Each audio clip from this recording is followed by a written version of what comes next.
Water types are some of my favorite Pokemon, but I feel like they're often overshadowed by fire types. I mean, sure, the other Generation 3 starter choices are a spicy chicken and an oversized tree lizard, but everyone seems to forget about the water type. And since Hoenn is like 70% water and introduced my favorite starter, it only makes sense that I attempt a hardcore Nuzlocke in Pokemon Alpha Sapphire. Here are the rules of the Nuzlocke. So let me know your favorite water type Pokemon down in the comment section while you leave a like on this video and subscribe to the channel. Here's how it went. Like every normal Hoenn kid, we start our journey in the back of a moving truck. But that doesn't stop us from enjoying the mysterious world of Pokemon.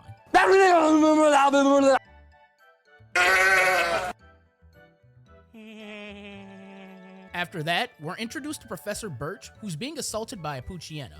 Hey Professor, pro tip, I wouldn't recommend keeping your Flappy Bird that close to an angry dog's mouth, just saying. From there, we choose our starter Pokemon. Naturally, I pick Mudkip and name it Tidal Wave. Hey look, a computer. I wonder what Professor Birch's search history is. Master, screw me onto your big and use me as a sleeve. What kind of research is this professor doing? I then head to Route 103 and catch a Wingo. I always loved the way this Pokemon looked as a kid. I mean, just look at its derpy little face. I name it Ryan after my brother and make my way through Petalburg Woods. I'm sure a lot of you are saying, hey King Zorak, you missed an encounter. However, I have a plan for that later. After arriving in Rustboro with not much to do, I challenge ROXANNE in her rock types. And I don't think anybody will be surprised when I say this gym is super easy, since I have water types. Geodude of course is quad weak to water, so I literally could have taken this Pokemon out twice over, but since it has the sturdy ability, it takes 2 hits from Water Gun after a potion to go down. Nosepass can be a bit trickier. As you see, my Water Gun doesn't do that much damage, but its tackles are hitting pretty hard. And after barely surviving, we take it down for our first badge. ROXANNE might have been a pushover, but the next gym has me worried. To give us good luck, we visit the Lord Helix picture and say praise Lord Helix for good luck. After saving Pico, Mr. Browning takes us over to Dewford Town, and I have to say, look mom, I'm on a boat! I then catch a new team member, Magikarp. I name it Subscribe, so you better subscribe. I also evolve Tidal Wave into Marshtomp. This means we're now ready to take on the King of Jack and get Brawly and his fighting type Pokemon. This fight is pretty difficult since both of his Pokemon have the move Bulk Up. So, I decide to lead off with Ryan and go for a Water Pulse. This does about half damage to the Machop, which decides to set up with Bulk Up. I then take out the Machop with another Water Pulse. Makuhita comes in next, and this guy's the real problem of Brawly's team. I then go for Water Pulse, hoping it confuse it, but no luck. It then sets up a Bulk Up, and I go for another Water Pulse, but Makuhita manages to survive with a Slither of Health. However, I managed to confuse it this time, and then I get hit all 5 times with an Arm Thrust, taking me below half health. Expecting Brawly to heal, I go for another Water Pulse, still leaving him in green health. Risking it all, I go for another Water Pulse, leaving Makuhita with the Sliver of Health. As I'm preparing to say goodbye to Wingo, Makuhita hits himself in confusion, winning me my second gym badge. Okay, I'll be the one to say what's on your mind right now. Steven is a Chad. Off to Slayport we go, where I catch my next encounter, Tentacool. I name it Jelly Belly, and I have big plans for it in the future. This is also the point in the game where we meet Archie. He's the type of guy to buy a big-ass chain that says big-ass chain. So, tell me boyo, do you like my big-ass chain? Yeah, this guy's not winning any awards in my book. Eager to evolve my Magikarp, I head to Route 103, but things take a turn for the worse because Flower Lady Daisy and her base Roselia kills Tentacool before I even had a chance to use it. Rest in peace, Jelly Belly. I'll never forget the memories we made together. Now it's time for the most infamous rival battle in all of Pokemon. May is no pushover, and the fact that she has a level 20 Grovyle is pretty terrifying. Slugma's up first, but I take it out with one mud shot. Next is Grovyle, so I switch into Subscribe and lower Grovyle's attack before tanking a Fury Cutter. Having Gyarados this early on in the game makes tanking moves like Mega Drain and Leaf Blade easy, and moves like Bite hit so much harder. Warma's up next, and Gyarados flinches it. I decide to switch into Marshtomp so I don't pass the level cap. After tanking a neutral Whirlpool, I easily finish off Wilmer with a couple of Mud Slaps. That's pretty much it for me. I'm surprised that the battle went this smoothly as it did. This means I can go west of Malval City and catch a Marrow. I name it Like, which you should do right now if you haven't, and with this fairy typing, all dragons should fall beneath me. With that, it's now time to take on the 3rd gym leader Watson and his electric-type Pokemon. And since I have a Marshtomp, you would think this gym would be super easy. However, I make things harder for myself. See, I misunderstood the whole level cap rule throughout this run, and thought my team has to be below the level cap of the gym leader's highest level Pokemon, and if they happen to level up during the gym fight, passing the level cap, I couldn't use them. Anyway, I used Gyarados, and in Malval City, you could buy the TM for Bodos, which makes this fight easier than it would be. I do get paralyzed and even come close to losing Gyarados, but Marshtomp handles things nicely with stab bulldozes. As difficult as Watson could be, he's no match for the power of my stupidity. Then as I make my way towards Mount Chimney, Mary evolves into a Azumarill, which is a massive upgrade. I can smell it right here. Yo, my young Pokemon trainer. Did you wash your ass today? We then make our way to Fall Arbor Town to help a scientist out who's probably having marital issues. Imagine that, a 10-year-old kid helping to save a scientist with marriage issues. I guess dreams do come true after all. I also catch my next encounter Lombre, and I name it Chumami, since Chupapi Muñeño videos are plaguing my shorts feed.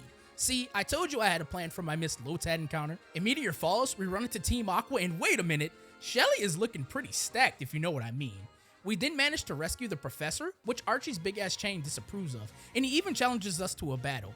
Honestly though, this battle wasn't really scary since our fairy type kinda counters his whole team, and after the battle, our Wingull evolves into Pelipper. But now that we have defeated Archie, this means we have to face Flannery and her fire type Pokemon. Tell me now, isn't Flannery the type of girl you would find working at a Hooters or a Twin Peaks? Is it just me? I don't think it is. The very first turn, I tear through Slugma with an Aqua Tail. Next up is Numel, and it's quad weak to water, so it goes down. Torkoal is up and manages to barely survive an Aqua Tail. It then sets up a Sunny Day weakening my water attacks. I then take a full-blown overheat before a couple of rollouts take it out. This will probably be the easiest gym of the run. And now the time has come to test our worthiness. That's right, we have to face our father Norman, and his team is really scary. He has 2 Slackings that have super high stats for this part of the game. So I decided the best course of action is to lead with our intimidating shrimp subscribe. As Bite does absolutely nothing, I switch into a Azumarill and use Power Up Punch. I then become drowsy before landing another Power Up Punch and I go to sleep. I then get encored into Aqua Tail, which works for some reason. I struggle to wake up before getting hit by retaliation. Once I wake up, I knock out Slacking with Aqua Tail. Vigoroth is sent in next and it hits us below half health with the retaliation before it goes down to an Aqua Tail. With low health, I then send in Subscribe, who takes a big amount of damage from Chip Away before landing a Bulldoze, lowering Slacking speed stat. This Slacking literally walls my entire team, so I scramble to find a decent Pokemon to take it out as fast as possible. And to make matters worse, Norman heals all the damage I do before Pelipper knocks it out, earning me my 5th badge. Steven then takes me to a secret island and gives me a shiny friendship bracelet. I then have the option to capture a Carvanha or a Phoebus on Route 119. Sadly, I get stuck with Carvanha before I run into Team Aqua, letting me see Shelly and her glorious thickness. However, her Sharpedo gives my poor Azumarill a hard time before I take it out with Pelipper. You know, I really like my girls like I like my horses. Stank.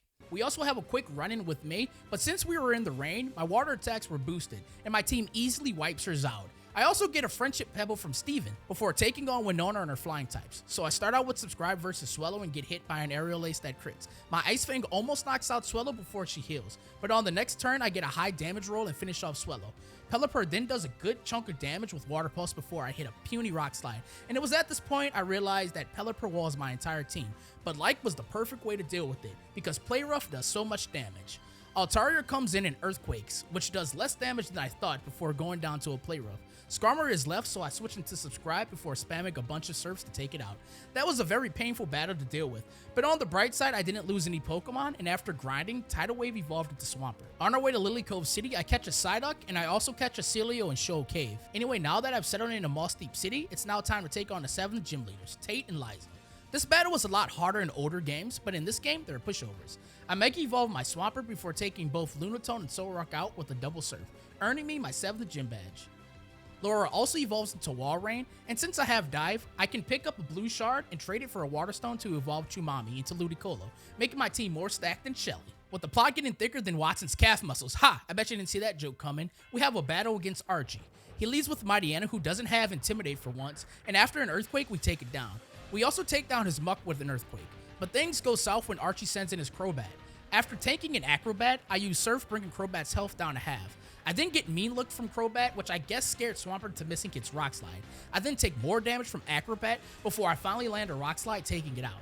This is where I make the biggest mistake of the run, and I thought that Mean Look meant I couldn't swap out for the remainder of the battle.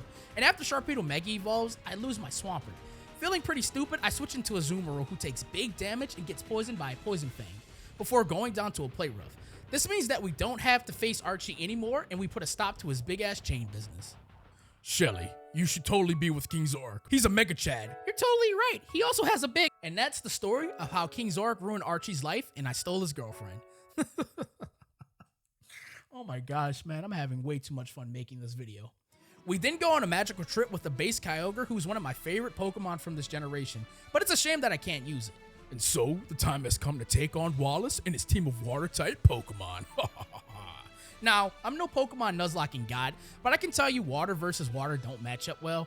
Lovedas hardly takes any damage from Grass Knot, and I get confused before I can take it out with the Zen Headbutt.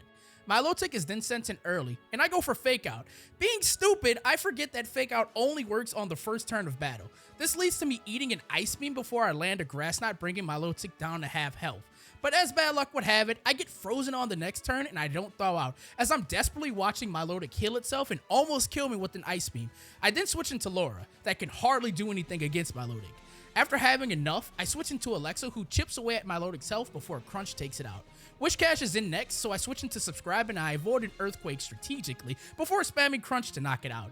Cilio is up next, and after taking 2 crunches, it goes down. Seeking then goes down to a crunch after hitting me with Waterfall. I then catch and evolve a Staryu along with my Welmer, and then I grab the Gyarados. It's finally time to take on Victory Road, and here I find the TM for Psychic. This is going to be super helpful for Starmie, and we also have to take on our forgotten rival Wally. Oh, try me, bitch. Yeah, he isn't too hard. And now it's time to take on the Elite Four. First is Sydney. I start by getting intimidated by the Mighty Anna, but my play rough is still enough to one-shot. Shiftry then flinches me with Fake Out, but since his defense is like a wet piece of paper, it goes down to a play rough.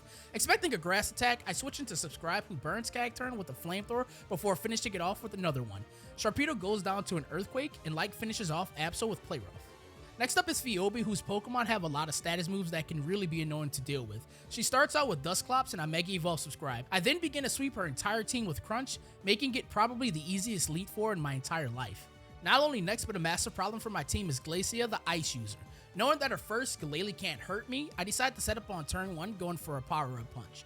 I then get to +2 attack before knocking out Glalie. I then knock out her Wall Rain and both of her Frost Lasses with Play Rough, before I switch into Laura expecting a Freeze Dry, and after 3 Earthquakes we defeat Glacia. Finally, we have to deal with the Dragon user himself, Drake. This guy is the entire reason I chose to add a Azumarill to the team. Like manages to take down Altaria, Flygon, and Salamence with Play Rough, but after receiving a lot of damage from Salamence, I decide to switch into Holy Moly, but Holy Moly gets critted by an Earthquake before fainting into another one without getting off a single attack. I then send in Kiki, whose Ice Beam finishes off Flygon, and I then Psychic Kingdra, securing my ticket to the champion. Champion Steven. The original chat of the 3rd generation leads with Skarmory, so I decide to lead with Kiki, and after hitting the Skarmory hard with Thunderbolt, it heals, but after 2 more Thunderbolts, it goes down. Armaldo is up next, but after 1 Surf, it gets taken out. Cradily is then switched in, so I decide to switch out into Laura, who gets hit hard by a Giga Drain. I then do some chip damage with Surf before succumbing to a Giga Drain, so I decide to switch into Like and begin to boost my attack stat with Power Up Punch. Luckily, Cradily uses Confuse Ray, and after another Power Up Punch, Cradily goes down. Aggron is then sent in next. I decide to go for Aqua Tail, but it manages to survive with its sturdy ability. We then avoid an Iron Tail before using Power Up Punch 2 more times, bringing me to +4 attack, KOing Aggron. Clado then gets one-shotted with an Aqua Tail, and even Mega Metagross can't survive a +4 Aqua Tail, making us victorious. And that is how I beat Pokemon Alpha Sapphire Hardcore Nuzlocke using only water types. I definitely had a lot of fun with this challenge, and believe it or not, this is my first ever Hardcore Nuzlocke. So let me know if you enjoy these types of videos and if I should make more like this. Be sure to subscribe, and until then, I'll see you all next time. Goodbye.